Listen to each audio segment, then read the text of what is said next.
திருவண்ணாமலையில் அண்ணாமலையார் கோயில் சார்பில் ஒரு 5 பஸ்ஸஸ் வந்து புதுசாக இன்ட்ரடியூஸ் பண்ணியிருக்காங்க. எதுக்காக அப்படின்னா கிரிவலம் வர்றதுக்காக தாங்க. ஆனால் பொதுவாக கிரிவலம் அப்படின்றது இங்கே திருவண்ணாமலையில் இருக்கிற இந்த அண்ணாமலையார் மலையை சுற்றி ஒரு 14 கிலோமீட்டர் வந்து நடந்தே போகிறதுக்கு பேர் தான் கிரிவலம். அப்புறம் எதுக்காக இந்த பஸ்ஸஸ் அப்படின்னு கேட்டிங்கன்னா, யாராச்சும் ஏஜ்டு பீப்புள்ஸோ அப்படி இல்லைனா மாற்றுத்திறனாளிகளோ அப்படின்னா யாராவது கை குழந்தை வச்சுட்டு இருக்கவங்க 14 கிலோமீட்டர் வந்து என்னால் நடந்து வர முடியாது அப்படின்றவங்களுக்கு டெஃபினட்டாக இந்த பஸ் வந்து ரொம்ப யூஸ்ஃபுல்லான ஒரு ஆப்ஷனாக இருக்குங்க. இந்த பஸ்ஸஸில் ட்ராவல் பண்ணுறதுக்கு எந்த விதமான ஏஜ் லிமிட்டும் கிடையாதுங்க. யார் வேணால் ட்ராவல் பண்ணிக்க முடியும். ஸோ மொத்தமாக 5 பஸ்ஸஸ் வந்து இன்ட்ரடியூஸ் பண்ணியிருக்காங்க. அதில் 1, 2, 3 இந்த 3 நம்பரில் இருக்கிற பஸ்ஸஸ் வந்து கிரிவலம் வர்றதுக்கும், 4, 5 இந்த 2 நம்பர் பஸ்ஸஸ் வந்து ராஜகோபுரம் வந்து நீங்கள் பஸ் ஸ்டாண்ட்ஸை ரீச் பண்ணுறதுக்கும் இப்போதைக்கு ஆப்ரேட் பண்ணிட்டு இருக்காங்க. இந்த பஸ்ஸஸில் சீட்ஸ் அப்படின்னு எடுத்துக்கிட்டிங்கன்னா மொத்தமாக 35 சீட்ஸ் இருக்குங்க. டிரைவர் சீட்டோட சேர்த்து சொல்கிறேன். ஸோ யூஸ்வலாக வந்து எல்லா நாட்கள்லையுமே வந்து காலையில் 8 மணிக்கு இதோட சர்வீஸ் ஆரம்பிக்குங்க. திரும்ப நைட்டு 8 மணி வரையும் தான் ஆப்ரேட் பண்ணுவாங்க.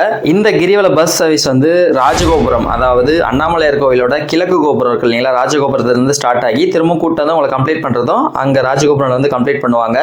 இதில் கிரிவலம் மட்டும் இல்லாமல் அஷ்டலிங்கங்களோட தரிசனமும் வந்து பார்த்தீங்கன்னா உங்களுக்கு காட்டி தான் கூப்பிட்டு வராங்க. அது மட்டும் இல்லாமல் திருநேர் அண்ணாமலையார் கோயில் இருக்கு இல்லைங்களா, ஸோ அதையும் வந்து உங்களுக்கு தரிசனம் காமிச்சு தான் கூப்பிட்டு வராங்க. இந்த கிரிவல பஸ்ஸில் நீங்கள் ட்ராவல் பண்ணுறதுக்கு எந்த விதமான டிக்கெட் ஃபேருமே கிடையாது. எந்த விதமான அமௌண்ட்டும் நீங்கள் பே பண்ண தேவையில்லைங்க. ஃபுல் அண்ட் ஃபுல் கட்டணமில்லா ஒரு சேவையாக தான் வந்து ரன் பண்ணிட்டு இருக்காங்க.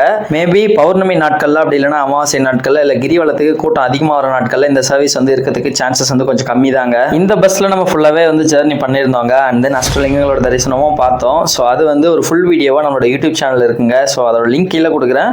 உங்களுக்கு தேவைப்பட்டுச்சு அப்படின்னா கண்டிப்பாக ஓப்பன் பண்ணி பார்த்துக்குங்க.